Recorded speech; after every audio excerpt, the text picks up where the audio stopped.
అంతా నా ఇష్టం, మేము చెప్పిందే వేదం, మీకు నచ్చితే మీ పిల్లలు ఉంచండి, లేకుంటే తీసుకువెళ్ళండి, మాకు నచ్చిన ఫుడ్ పెడతాం, పాసిన అన్నం విద్యార్థులకు పెట్టినా ఎవరూ పట్టించుకునే నాదులు లేరని శ్రీ చైతన్య హాస్టల్లో విద్యార్థుల తల్లిదండ్రులు ఆవేదన వ్యక్తం చేస్తున్న పరిస్థితి నెలకొంది. కాసులకు కక్కుర్తి పడుతున్న అధికారులు కన్నెత్తి చూడడం లేదని పెద్ద పెద్ద విమర్శలు వినిపిస్తున్నాయి. లేకుంటే ఇంత జరుగుతున్నా జిల్లా అధికారులు హాస్టల్పై ఎందుకు చర్యలు తీసుకోవడం లేదని విద్యార్థి సంఘాల నాయకులు ఆరోపిస్తున్నారు. ఇప్పటికైనా జిల్లా అధికారులు, విద్యాశాఖ అధికారులు సిద్దిపేటలోని చైతన్య హాస్టల్పై చర్యలు తీసుకోవాలని విద్యార్థి తల్లిదండ్రులు డిమాండ్ చేశారు. శ్రీ చైతన్య స్కూలుకు సంబంధించిన హాస్టల్ విద్యార్థులు నాణ్యమైన భోజనం పెట్టకుండా పాసిన అన్నం పెడుతున్నారు విద్యార్థి సంఘాల నాయకులు తెలిపారు. విద్యార్థుల తల్లిదండ్రులు ఆగ్రహించారు. హాస్టల్ నిర్వాహకులు ప్రభుత్వ నిబంధనలు తొంగలో తొక్కుతూ డొమెస్టిక్ గ్యాస్ సిలిండర్లను వాడుతున్న జిల్లా అధికారులు ఇటువైపు కన్నెత్తి చూడడం లేదని పెద్ద ఎత్తున ఆరోపణలు వినిపిస్తున్నాయి. జిల్లా విద్యాశాఖ అధికారుల నిర్లక్ష్యం విద్యాశాఖ పాలిట, విద్యార్థుల పాలిట శాపంగా మారిందని విమర్శలు వస్తున్నాయి. సిద్దిపేటలో రంగదాంపల్లిలో ఉన్నటువంటి రంగదాంపల్లికి సంబంధించిన బ్రాంచి శ్రీ చైతన్యకు సంబంధించిన దాన్ని మేము పరిశీలించడం జరిగింది. అయితే దాంట్లో పిల్లలకు సంబంధించినటువంటి సౌకర్యాలు ఏవి కూడా సరిగా లేవు. మేము పూర్తి స్థాయిలో దర్యాప్తు చేసినాము. ఎంక్వైరీ చేస్తే ఆ బాత్రూమ్స్కు డోర్స్ లేవు. అంతేకాకుండా అక్కడ ఉన్నటువంటి ప్రిన్సిపాల్ని అడిగితే ఇది మాకు సంబంధం లేదు, మా ఎంజిఎంను అడగండి అని చెప్పి మాట్లాడుతున్నారు. మరి ఫీజుల విషయం ఎవరు వసూలు చేస్తున్నారంటే మేమే చేస్తున్నాం అంటారు. వీళ్ళు ఏం చేస్తున్నారు అంటే డబ్బులు తీసుకునే కానీ వీళ్ళ యొక్క ఇంట్రెస్ట్ చూపిస్తారు, కానీ పిల్లల విషయంలో ఎటువంటి ఇంట్రెస్ట్ లేదు. అంతేకాకుండా ఇక్కడ చూస్తున్నటువంటి బిల్డింగ్లో పిల్లలకు సంబంధించి హాస్టల్ వసతి ఉన్నది. అయితే మేము పోయి పూర్తిగా చూస్తే వెంటిలేటర్కి సంబంధించి పిల్లలకు ఒక వెలుతురు మళ్ళా ఇంకోటి గాలి అనేది రాని ఒక పరిస్థితి ఉన్నది. అంతేకాకుండా ఇక్కడ మీద చూస్తే ఫైర్ ఇంజన్కి సంబంధించి దానికి ఆ ఫైర్ స్టేషన్ ఏమాత్రం సరిగా లేదు. అంతేకాకుండా సీసీ కెమెరాలు లేవు. రేపు పిల్లలు ఈ మధ్యకాలంలో జరుగుతున్నటువంటి పరిస్థితి అందరికీ తెలుసు, పిల్లల్ని దొంగిలించే పరిస్థితి ఉన్నది. దాన్ని ప్రతి ఒక్కరు కూడా ఇక్కడ సీసీ కెమెరాలు పెట్టే పరిస్థితి ప్రతి స్కూల్లో ఉన్నది. కానీ ఇక్కడ శ్రీ చైతన్య కార్పొరేట్కి సంబంధించి ఒక్క విద్యార్థి మీద 70,000 రూపాయలు వసూలు చేస్తూ ఈరోజు ఎటువంటి సౌకర్యాలు లేకుండా మొన్న జరిగినటువంటి ఇష్యూలో మా పాసిపైన అన్నం పెడితే దాన్ని చూసినటువంటి విద్యార్థి నాయకులు దాన్ని స్పందిస్తే ఇప్పుడు ఉన్నటువంటి ప్రిన్సిపల్ గారు మాకు సంబంధం లేదని చేతులు దులుపుకునే పరిస్థితి చేస్తున్నారు. మరి ప్రతి ఒక్క విద్యార్థి మీద 70,000 రూపాయలు ఏ రకంగా వసూలు చేస్తారని చెప్పి మేము ఎంఆర్పిఎస్ పక్షాన డిమాండ్ చేస్తున్నాము. ఇది భవిష్యత్తులో ఈ యొక్క స్కూల్ యాజమాన్యాలపై చట్టపరమైన చర్యలు తీసుకోవాలని చెప్పి మేము డిమాండ్ చేస్తూ అక్కడ ఆ స్కూల్ను ఆ స్కూల్ పొండిషన్ కూడా పర్ఫెక్ట్ లేదు.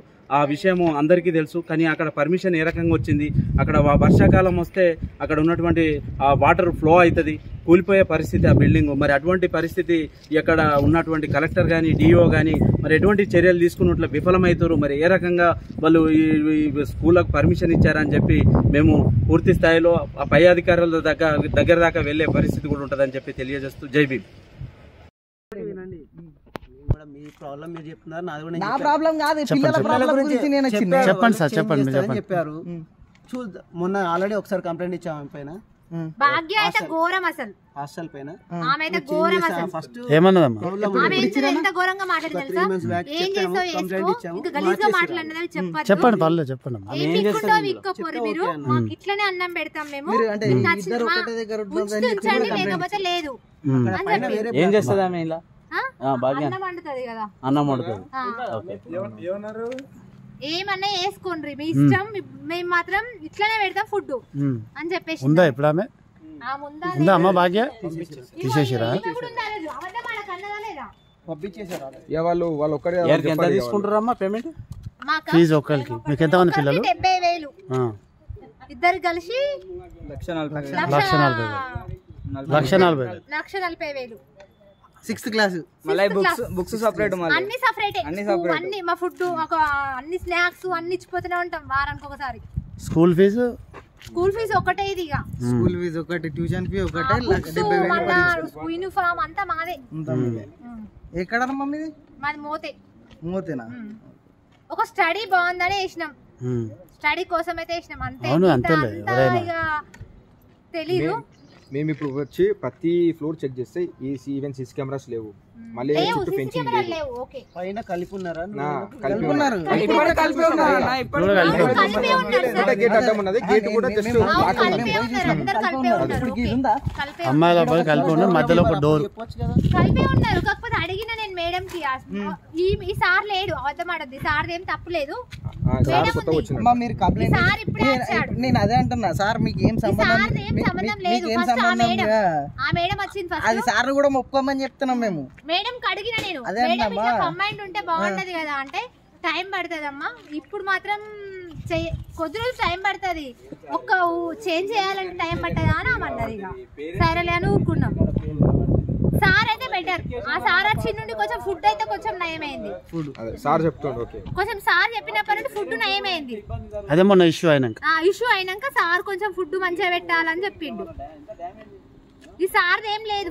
డోర్ పెట్టేసి అక్కడ అబ్బాయిలని ఇక్కడ అబ్బాయిలని మెయింటైన్ చేస్తున్నారు. అట్లా అట్లా ఉంచుతున్నారు. అట్లా ఉంచొచ్చా? అది వేరే బాయ్స్ అందరూ కొన్ని క్లాసులు కాబట్టి అక్కడ స్కూల్ హాస్టల్లో ఉన్నారు సార్. ఇక్కడ ఓన్లీ ఒక ఫ్లోర్ నేను అదే అంటున్నాను సార్. ఇప్పుడు ఒక బ్లాక్ లో అమ్మాయిలని కానీ అబ్బాయిలని కానీ ఉంచొచ్చా? ఇంకోటి సీసీ కెమెరాలు లేవు, ఫైర్ సేఫ్టీ లేదు. ఇప్పుడు కిచెన్ చూస్తే అదొక రకంగా ఉంది. ప్రిన్సిపల్ ఉన్నారు. ప్రిన్సిపల్ ఇక్కడికి వచ్చాను సార్ నేను. ఏజెంట్ గారితో మాట్లాడానని చెప్పి మీ నంబర్ ఇచ్చారు. మరి మరి మీతోటే మాట్లాడమంటారు. అది ఇష్యూని మేము మా స్టేట్ ప్రెసిడెంట్ బల్మూరు వెంకట్ గారి దగ్గర తీసుకెళ్ళి మీ అఫిలియేషన్ ఏదైతే సిద్దిపేటలో మీరు ఒక్క బ్రాంచ్కి పర్మిషన్ తీసుకొని ఇన్ని బ్రాంచ్లు మెయింటైన్ చేస్తున్నారు, ఎట్లా? మీరు రేపు నేను రేపే ఈ ఇష్యూని ఏంటంటే మా అన్నకి చెప్తా. అట్లే ప్రిన్సిపల్ సెక్రటరీ బూర వెంకటేశం గౌడ్ గారి దగ్గరికి తీసుకెళ్ళి మీ శ్రీ చైతన్య స్కూల్ కార్పొరేట్ అని చెప్పి పేరు చెప్పి లక్షలకి వేల ఫీజులు వసూలు చేసుకుంటా ఆ స్టూడెంట్స్ని ఇంత ఇబ్బంది పెడుతున్నారు మీరు. ఏం కాదని ఎట్లా అంటారు సార్? ఇప్పుడు ఇన్ని రోజుల నుంచి ఆల్మోస్ట్ ఎప్పుడు తీసుకున్నారని సార్ ఆగస్టులో తీసుకున్నామని చెప్తారు. ఆగస్టు నుంచి మొదలు పెడితే ఇప్పటిదాకా ఇదే పరిస్థితి. ఆల్రెడీ పేరెంట్స్ కూడా కంప్లైంట్ చేసిరంట దీనిపైన. అమ్మాయిలని అబ్బాయిలని కల్పిస్తున్నారు ఎట్లా అని చెప్పి దానికి రెస్పాన్స్ లేదు. ఇక్కడ చూస్తే పేరెంట్స్ని ఇప్పుడు వీళ్ళు ఇక్కడ మెస్ ఇన్ఛార్జీలు కానీ వాళ్ళు పనిచేసే వాళ్ళు వచ్చి పేరెంట్స్ వచ్చి ఇట్లా పిల్లల గురించి అడిగితే వాళ్ళు ఇష్టం ఉన్నట్టు అన్పార్లమెంటరీ లాంగ్వేజ్ యూజ్ చేసి